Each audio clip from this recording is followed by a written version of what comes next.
À 4 mois des Jeux Olympiques, la France est à nouveau en alerte maximale face à la menace d'attentat, dans la foulée de l'attaque de Moscou menée, selon Emmanuel Macron, par une entité djihadiste à l'origine de plusieurs tentatives récentes sur le sol français.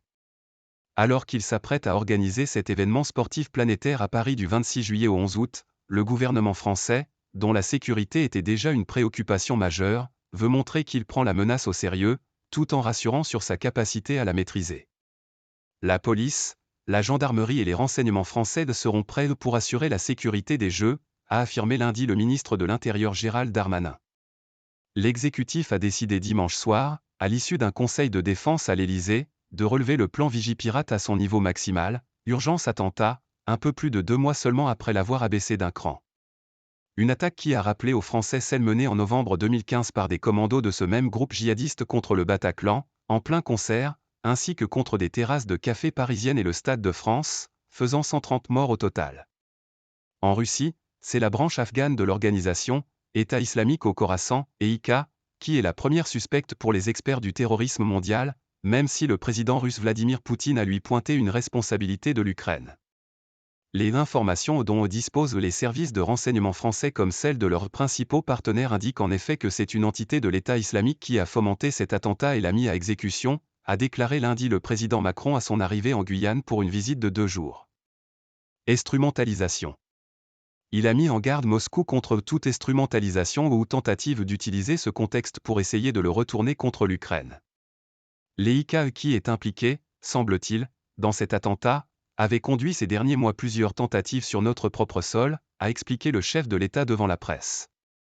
Et donc, compte tenu de ses ramifications et de ses intentions, par mesure de précaution mais avec des éléments crédibles et solides, il a été décidé de hausser la posture de Vigipirate, qui avait été abaissée en janvier.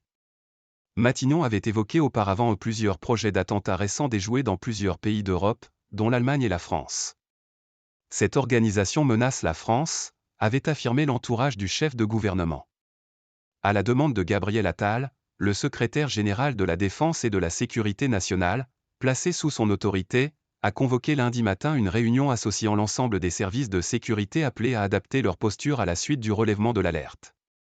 En octobre, Vigipirate avait déjà été relevé au niveau urgence attentat après le meurtre de l'enseignant Dominique Bernard à Arras par un ancien élève radicalisé, et jusqu'à 7000 soldats de la force Sentinelle avaient été mobilisés. La Direction générale de la sécurité intérieure, DGSI, réunira de son côté jeudi matin l'ensemble des acteurs du renseignement pour tirer toutes les conséquences de l'attentat de Moscou, a annoncé lundi Gérald Darmanin. Nous empêchons des attentats de se dérouler quasiment tous les mois, a insisté le ministre de l'Intérieur, relevant que la menace islamiste pouvait toucher tout le monde, à tous moments, pas que la France. Dans ce contexte, une dizaine de nouveaux établissements scolaires ont été la cible de menaces d'attentats via leurs espaces numériques de travail, ENT, piratés dans l'académie de Reims, a fait savoir le rectorat lundi, quelques jours après des messages similaires dans les académies de Lille, Amiens et en Île-de-France.